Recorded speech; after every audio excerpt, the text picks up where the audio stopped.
Avluda sabah erken, ıslak taş kokusu var.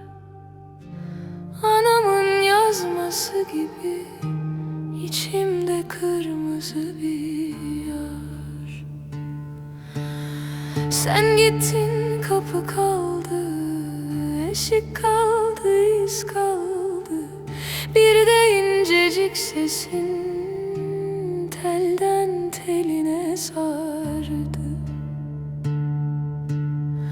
Dön de bak yüzüme, bu yürek susmuyor.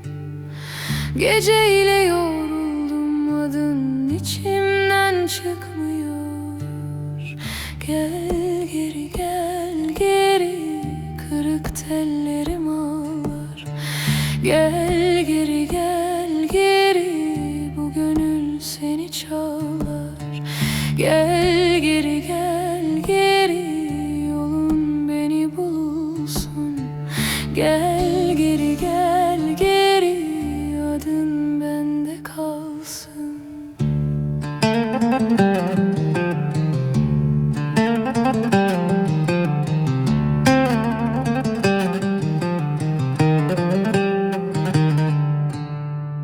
Pencere önünde nane, dudağımda yarım türkü.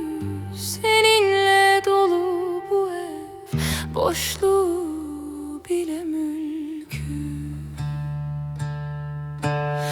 Çarşıdan dönen rüzgar saçımı omzuma iter. Bir mendil kadar yakın, bir dağ kadar da geçer. Dön de bak yüzüme, bu yürek susmuyor.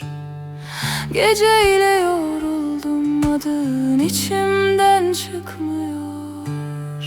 Gel geri, gel geri, kırık tellerim ağlar. Gel geri, gel geri, bu gönül seni çalar.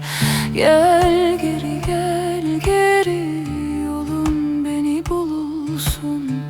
Gel geri, gel geri, adın bende kalsın. Bir ateş yandı içte, ne söner ne de diner.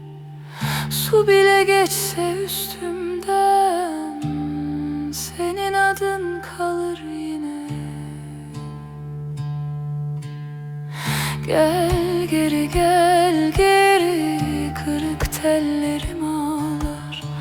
Gel geri, gel geri, bu gönül seni çalar. Gel geri, gel geri, yolun beni bulsun. Gel